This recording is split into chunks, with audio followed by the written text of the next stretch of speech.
Welcome back. Today I'm going to be showing you how I edit my bird photos because this is predominantly what I shoot, birds, about 90% of the time. And I've been asked by quite a few people, could you send us a link of how you edit your wildlife or your bird photos? And I look back and it's been over 2 years since I've done one of these videos. Lightroom has changed a lot. I've changed the way that I edit my photos. Last year I bought some new plugins. Topaz, Denoise and Topaz AI Sharpen have really been a game changer for my photography because bird photography, we're often using very high ISO. We shoot early in the morning, late in the afternoon, and at shutter speeds of around 2000s, even up to 4000 of a second. And that means we're going to have high ISO. Not only that, even if we're using a low ISO, but we have to crop in a lot, we're going to see more noise in our image because it's a fact, the more you crop in, the more of the noise you're going to see. If the bird is filling the whole frame, you don't have to crop too much. Even at an ISO of 2000, there's not going to be much visible noise. But even shooting at ISO 500 and you have to crop it a lot, you're going to see that noise much more because it's like using a magnifying glass and prying in very close. All that detail is magnified. Let's jump in here. I've got 3 very different images and I will show you how I edit each of these images in Adobe Lightroom and also using Topaz Denoise and Topaz AI Sharpen if the need arises. And that's a big thing, if the need arises. Now, first photo here is of an osprey carrying a huge branch for some nesting material. The ISO you can see is quite low, ISO 110. Before I do anything to this photo, I come up here and I select my Nikon Birds preset. And I will put this down in the description box below. Also, how I set up the preset, how much highlights, how much shadows and all that I add. If you want to make a preset like that, it is very easy. I will put a link up here where I show how to create presets in Adobe Lightroom to help you start your workflow off. You can see I have 2 presets here. Nikon Birds 200 to 500 ISO and then Nikon Birds 200 to 500 without ISO. The one that states ISO is the one that I use when I photograph birds with an ISO setting higher than ISO 8000 because all I want to do on these photos is just adjust my exposure and my white balance. I don't do anything else to the image. I send that photo over to Topaz Denoise, then once the noise is removed from it, it comes back into the Lightroom and then I can start editing my photos. But none of these have got very high ISO, so I use this preset, Nikon Birds 200 to 500. Remember, these presets are lens specific, they're not camera specific. So I've shot with the Nikon D7500, Nikon D500, and now the Nikon Z6 II, and I still use the same preset because I still have the same lens, which is the Nikon 200 to 500 f5.6. Why start from scratch all the time? I've reduced a bit of the blacks, I've increased some of the shadows, and I've reduced some of the highlights. I've also increased a bit of the vibrance and the saturation. I've got a bit of texture, a bit of clarity, and a bit of dehaze. Now, if we're talking vibrance and saturation, some people get confused. They think they're very similar, but they're not. Vibrance controls the saturation and the vibrancy of your primary colors, red, green, and blues. Saturation is every color under the sun. So all the mixed colors and all that, that's saturation. So if you saturate the image, everything is going to be increased. I just increase slightly more the vibrance to saturate my primary colors and leave the rest of them at a much lower level. This looks fairly good. Something that I have changed over the last 6 months is I used to use Adobe Color for my wildlife images. And I found this color profile not only saturates my images a bit too much,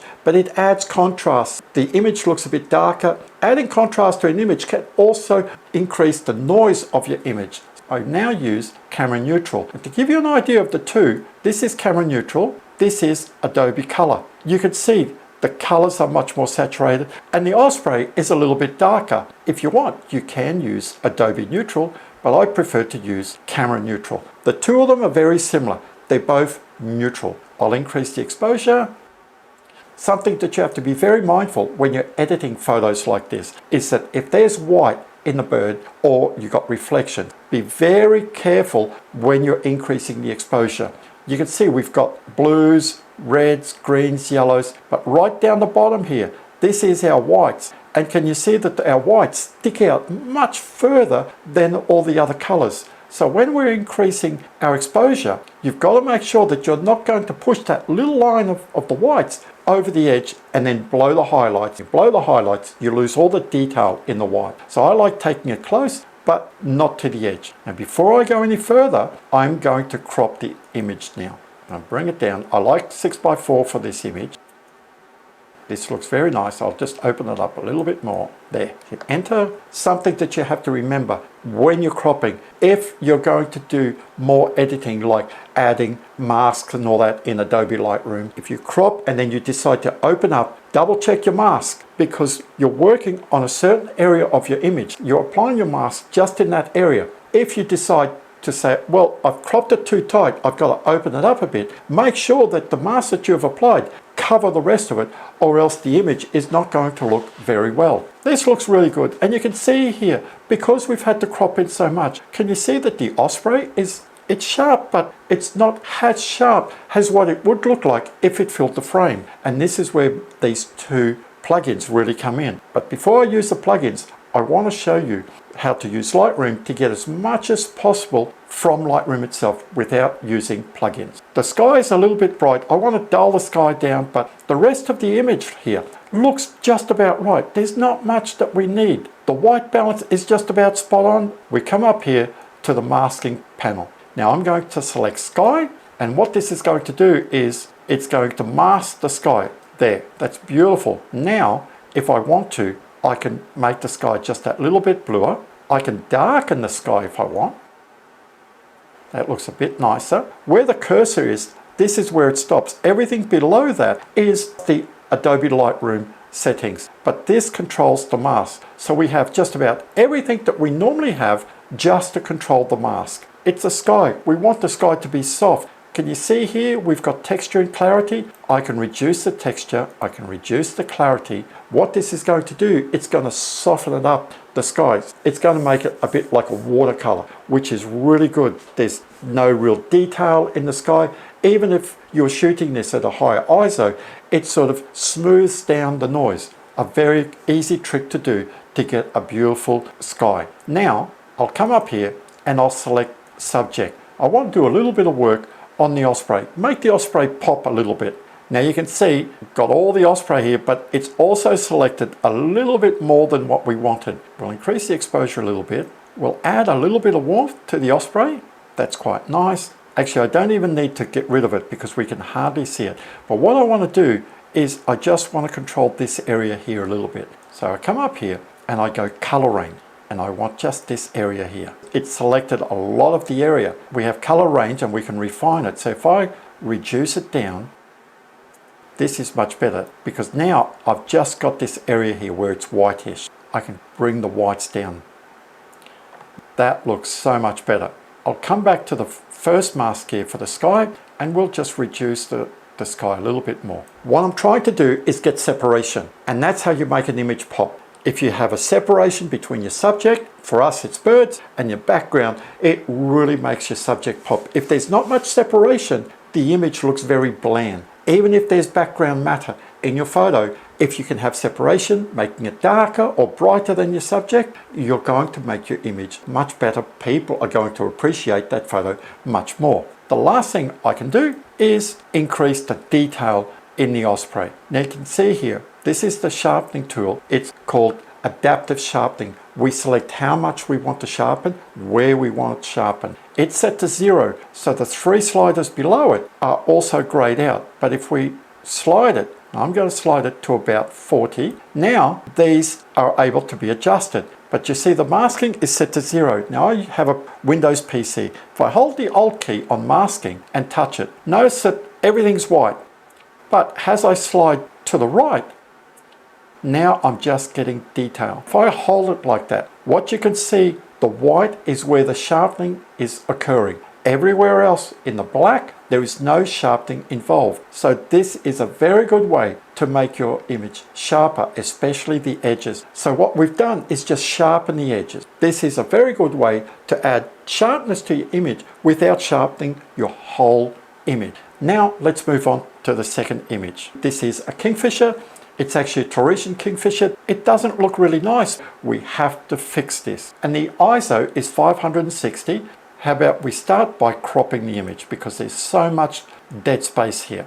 And here, I'm not going to crop in landscape. I'm going to use portrait because I want this log. So you have to think what you want in that final image. The first one here, the Osprey, was just in flight. There's no need to add too much detail around. But here, look, if you crop too much, it would just look like, I'll show you. If I come up here, just bring it down here, there. That looks a little bit strange. You can just see this branch just sticking out. But we come down here and we add this branch in here, there. Doesn't that look a bit better? Sure, we've got quite a bit of branch, but it's giving emphasis. It's saying, oh, the Kingfisher's on top of this branch and it's scratching itself. Sometimes this works, sometimes it doesn't. You just have to look to see whether it works or not. But it really sort of emphasizes that the Kingfisher's on top of this branch. This is what I like, and this is a challenge sometimes to refine your editing. It's not just about getting the colors right, getting the exposure right. It's knowing how to crop your image to make your image stand out. So this looks really good. I'll increase the exposure a little bit.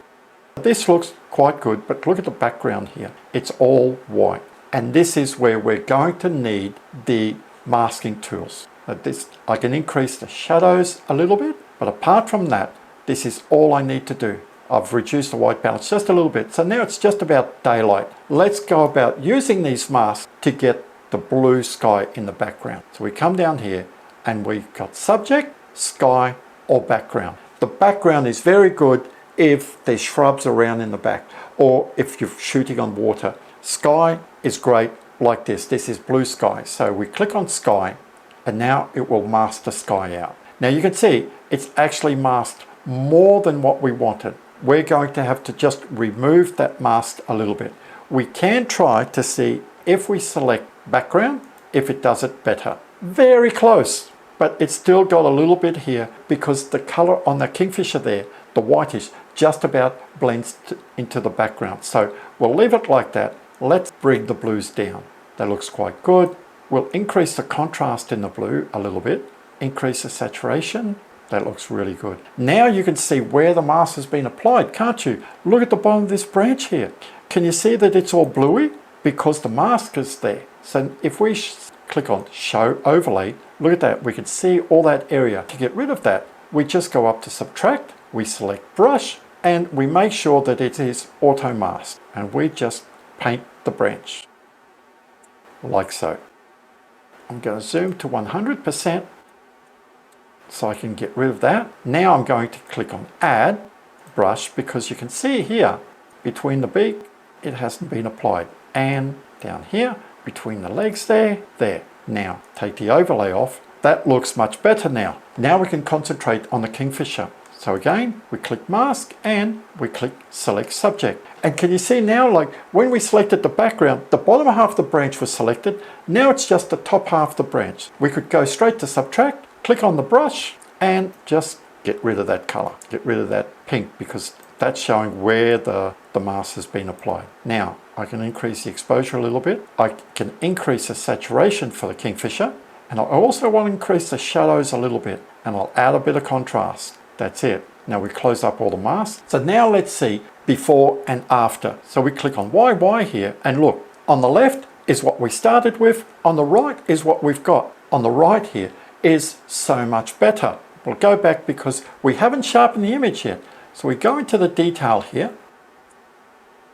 That looks really good. If I zoom in at 100%, even go to 200%, look, we can see there's quite a bit of noise. We can actually see he's got his eyes closed because he's scratching and he doesn't want to scratch his eyeballs out. So he's got his eyes closed there. But we can see there's quite a bit of noise. Even if we come down here, add some noise reduction, let's say 24. Go to 200%. It's better, but there's still some noise there. This is where these plugins come in very handy. Topaz Denoise and Topaz AI Sharpen. Now if you're going to use Topaz Denoise, you don't want to be using noise reduction here. So I'm going to remove the noise reduction so that Topaz can do its work properly. So we click on Edit, Topaz Denoise. I want Adobe RGB, 8-bit, click Edit. Now it's going to open up Denoise. And we'll click on 200%. If you look up here, you can see that AI model is ticked and model preferences is also ticked. This is on auto. You're letting AI Denoise do the work. It's examined the photo and it said, okay, this is the profile that I need to use. Most of the time I found 90% it does it correctly. If you feel that it hasn't done it correctly, you can just choose another profile. So let's see how good it is. So this is without Topaz Denoise. This is with Topaz Denoise. A huge difference, isn't it? Let's click Apply. It's going to bring the image back into Adobe Lightroom.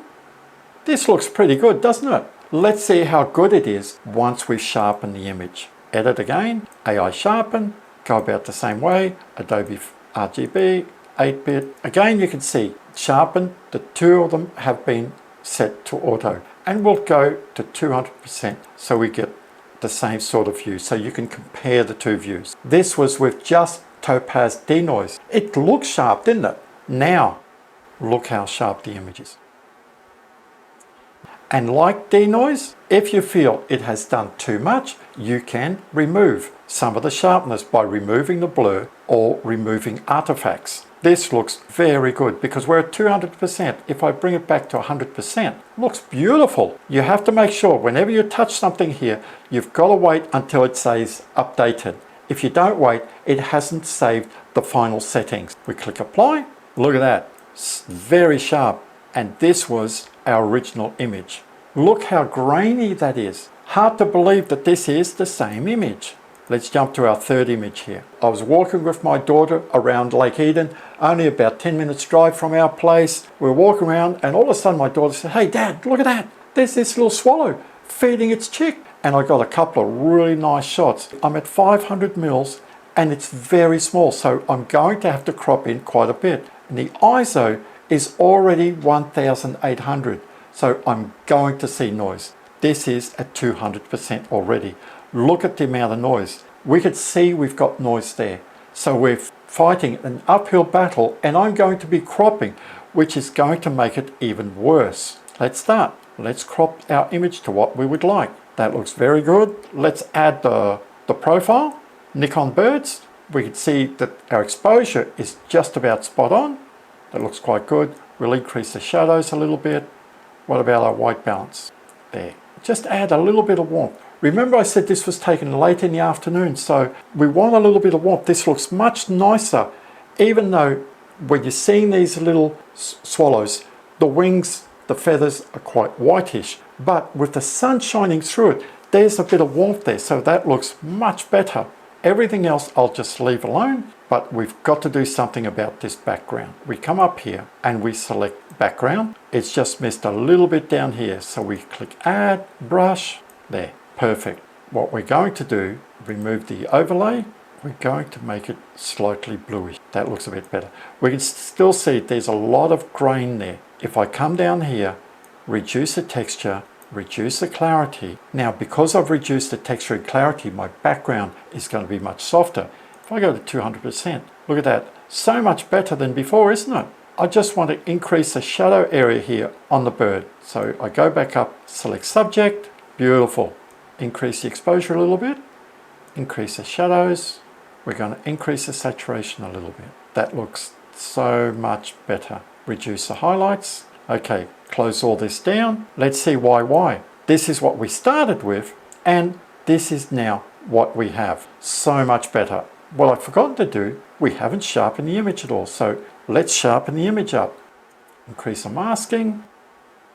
We'll increase the detail and the radius. There, that looks so much better. So that looks pretty good, doesn't it? We could just leave it at that. But let's edit this image in Topaz Denoise and AI Sharpen. This way we could see the difference of how much Lightroom has done and how much these two plugins have done. If I slide to the right here, Denoise hasn't been applied. Slide to the left, And look at that. It is just so sharp.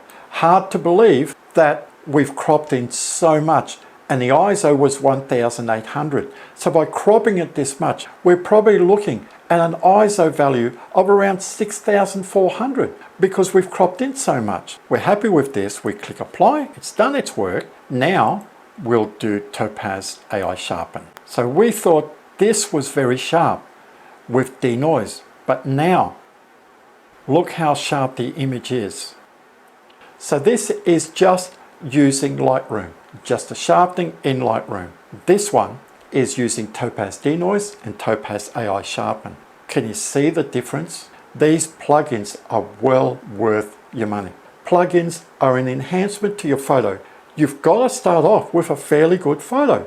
If you've taken an out of focus image or the photo is really terrible, it's not going to make a bad photo good. You've got to have a fairly good image to start with, like these 3 images I had. 3 very different images, and I've shown you how I edit these images very differently. Remember I stated that how I set up this preset for my bird photography. I'll put the settings in the description below, as well as the link to the video of how to create a preset in Adobe Lightroom. If you liked the video, give it a big thumbs up, stay safe, enjoy your bird photography, and I'll see you next time.